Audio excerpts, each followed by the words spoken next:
अवधूत चिंतन श्री गुरुदेव दत्त. आपण परमपूज्य श्री मामासाहेब देशपांडे महाराज लिखित गुरुकृपेनंतर अभ्यासाची आवश्यकता हे पुस्तक वाचत आहोत. तरी गुरु दाविल्या वाटा, येऊन विवेक तीर्थ तटा, धुवून या मळपटा बुद्धीचा लेणे. यासाठी श्री गुरूंच्या कृपेनंतर अभ्यास म्हणजे साधना बैठक अत्यावश्यक आहे. सत्य म्हणजे काय?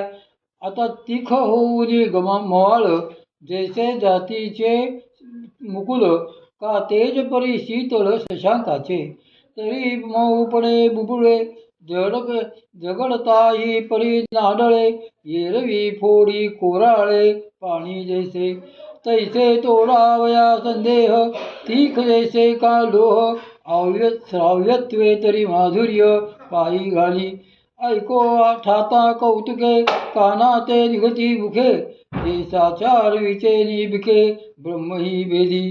किंबहुना प्रियपणे कोणातेही ढकवू नेणे, यथार्थ तरी खुपणे नाही कवणा. एरवी गोरी कीर काना गोड, परी साचाचा पाखाळी कीड, आगीचे करणे उघड, परी जळोते साच. कानी लागता मोहूर, असे अर्थे विभांडी जिव्हार, ते वाचा नवे सुंदर लावाची पा. परी ऐती कोपोनी सोप, लालली मऊ जैसे पुण्य, तिये मातेचे स्वरूप जैसे का होय. तैसे श्रवण सुख चतुर, परिणामी साचार, बोलणे जे अविकार, ते सत्य येथे.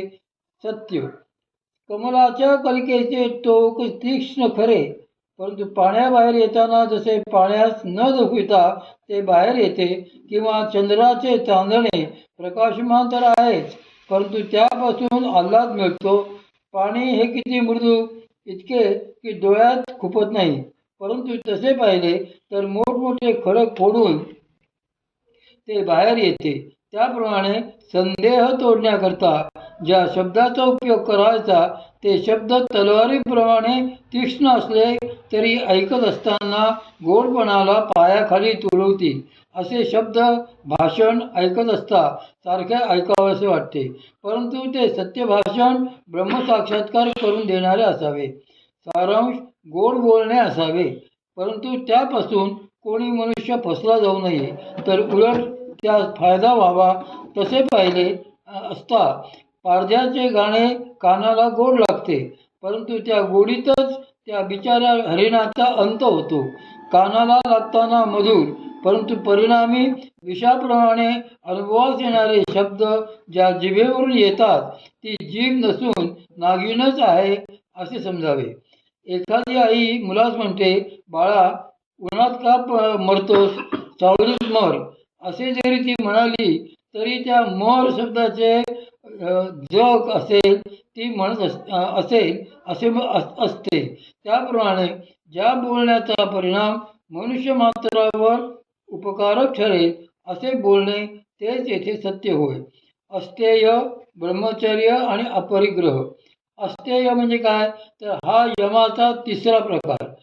अस्तेय म्हणजे चोरी न करणे. यावर शास्त्रकार विचार करतात की रस्त्यात एक सोन्याचे नाणे पडले, ते नाणे आपण जरी चोरले नसले तरी ते आपले नाही हा विचार आला की झाले. याचे सूक्ष्म कारण असे आहे की ते नाणे ज्याचे हरवले असते त्याचे अंतःकरण त्याबरोबर असते. आपण ते उचलले की ती त्याची वासना त्या नाण्याबरोबर आपल्याकडे आलीच. इतका सूक्ष्म विचार केला पाहिजे. जे आपले नाही ते आपण केव्हाच घेऊ नये, घेतले तर चोरी झाली. ब्रह्मचर्य.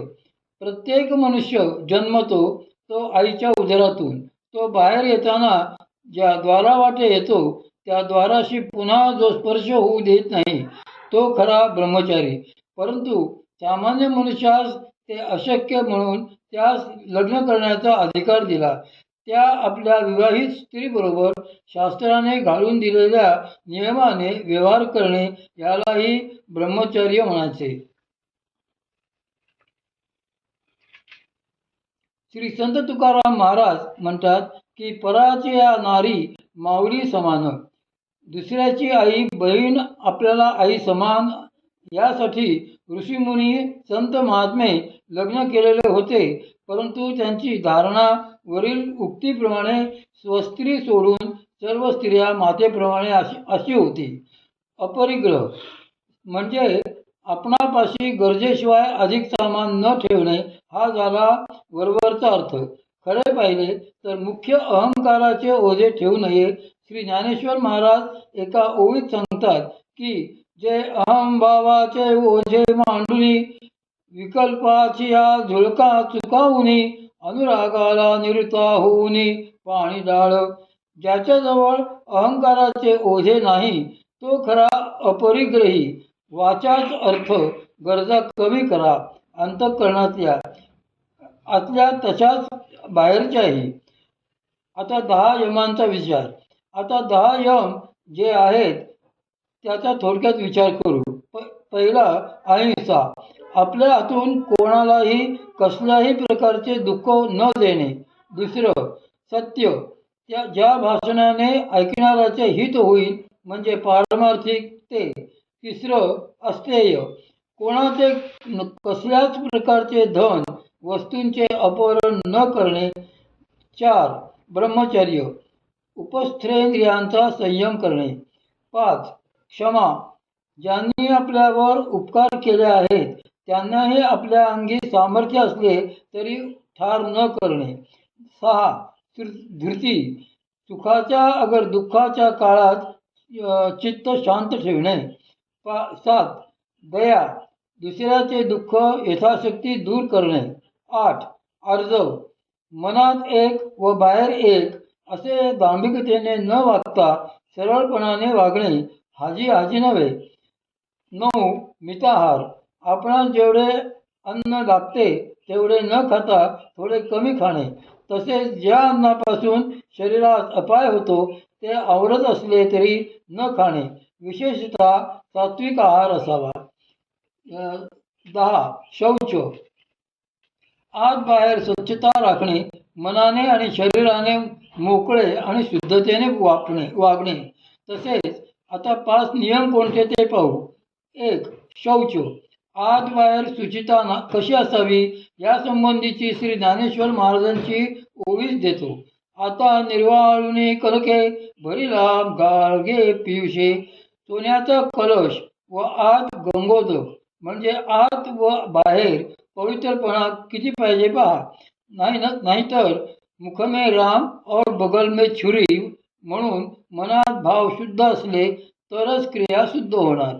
एकुलता एक जावई घरी आला तेव्हा सासूला फार आनंद झाला. आता त्या जावयाने भरपूर जेवावे अशी तिची खरी इच्छा. त्याप्रमाणे तिने पदार्थ उत्तम केले आणि खरोखर जावई भरपूर जेवला व तिला मागे खायला काहीच राहिले नाही तरी चालते. म्हणजे आत बाहेर क्रिया तशीच व आत बाहेर भावही तसाच. म्हणून सद्गुरू श्री ज्ञानेश्वर महाराज म्हणतात तेथ सुग्रणी आणि उदारे, रसज्ञ आणि जेवणारे. आता ठेविले अनंते तैसेची राहावे. 2 संतोष, अंतःकरणात जर समाधान नसले तर कसा त्रास होतो याचे उदाहरण एक गृहस्थ पूजेला बसले होते आणि त्यांना गावाला जायचे होते, पण त्यांचा जोडा चांभाराने आणून दिलेला नव्हता. त्याच्या मनात तो विचार आला आणि त्याच वेळी त्यांचे एक स्नेही विचारू लागले की दादासाहेब आहेत का. यांचा नियम की पूजा होईपर्यंत मौन पाळायचे. त्यामुळे सुनबाई बाहेर आली व तिने सांगितले की मामनजी चांभारवाड्यात गेलेत. हे ऐकताच या दादासाहेबांची तळपायाची आग मस्तकाला गेली, परंतु मौन, त्याला बोलता येईना. शेवटी पूजा होताच त्याने विचारले, सुनबाई मगाशी खोटे का बोललीस असे रागावून विचारताच सुनबाई शांतपणे म्हणाली, आपण त्यावेळी रामाचांभाराने जोडा आणून का दिला नाही असा विचार करीत होतात. तेव्हा ते गृहस्थ म्हणाले की माझ्या मनातलं तुला कसे कळले. तेव्हा सुनबाईने उत्तर दिले, ही माझ्यावर सासूबाईंची कृपा आहे. श्वशुर हसले. मी तुझ्या सासूबरोबर जन्मभर संसार केला, ती किती दुष्ट होती हे माहीत आहे का तुला? तू या घरात येऊन फक्त 12 वर्षेच झालीत. तेव्हा सुनबाई म्हणाली, त्याच 12 वर्षात मला त्यांची कृपा झाली. मग ससुराने उत्सुकतेने हकीकत विचारली. त्यावर सुनबाईने सांगितले की त्यांनी मला रोज तुपाऐवजी गोमूत्र भातावर वाढले. हे ऐकताच श्वशुर म्हणाले, म्हणजे तिने आपल्या दुष्ट स्वभावाचा नमुना दाखविला. त्यावर सुनबाई म्हणाली, ते मी संतोषाने सहन केल्यामुळेच मला हे ज्ञान झाले. यावरून ठेविले अनंते तैसेची राहावे, चित्ती असो द्यावे समाधान. ही संतांची शिकवण योग्यच आहे असे पटते. बटन दाबले की प्रकाश. तिसरं, तप. सद्गुरू श्री ज्ञानेश्वर महाराजांनी एका ओवीत याचा उलगडा केलेला आहे. तैसा स्वरूपाची या प्रसरा, लागी प्राणेंद्रिय शरीरा, आडणे करणे जे वीरा तेची तप. स्वस्वरूपाचे ज्ञान होण्यासाठी व त्याची अनुभूती मिळण्यासाठी जे करणे तेच खरे तप. चौथं, स्वाध्याय. प्राणीमात्राने सूर्योपासनेत म्हणजे पुरुषाने अधिकाराप्रमाणे व स्त्री वर्गाने अग्निसेवेत आपले आयुष्य ठेवणे, वेचणे हा खरा स्वाध्याय. पाचवं, ईश्वर प्रणिघात. हा हा रोग काही रोगिया, आवडे दरिद्र दरिद्रिया, परी भोग विजय बळिया, अदृष्टे जेणे. रोग मनुष्यास आवडतो काय? तर नाही. बरे, दारिद्र्य आवडते काय? तर नाही. परंतु प्रारब्धाप्रमाणे ते भोगावेच लागते. म्हणून ते भोगावयास लागू नये असे जर वाटत असेल तर ते अदृष्ट अनारिसे न करील ईश्वर वशे.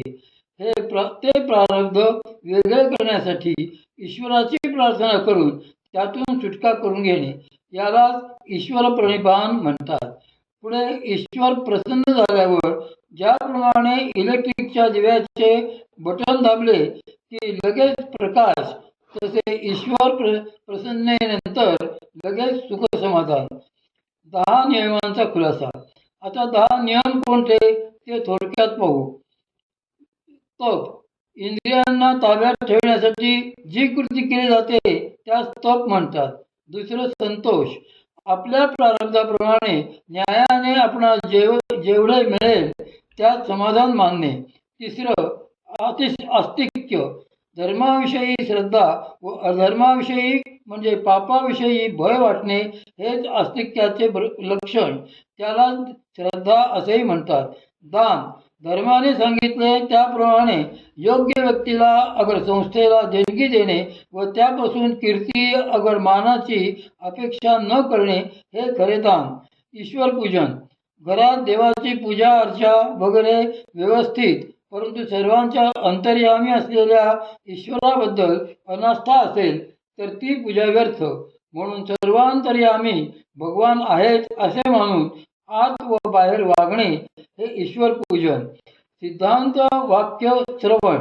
मी कोण आहे यासाठी संत महात्म्यांकडून तत्वमसी 6 महावाक्याचा उपदेश मिळेपर्यंत जे श्रवण ते करीत शेवटी महावाक्याचा उपदेश मिळताच तसेच वागणे.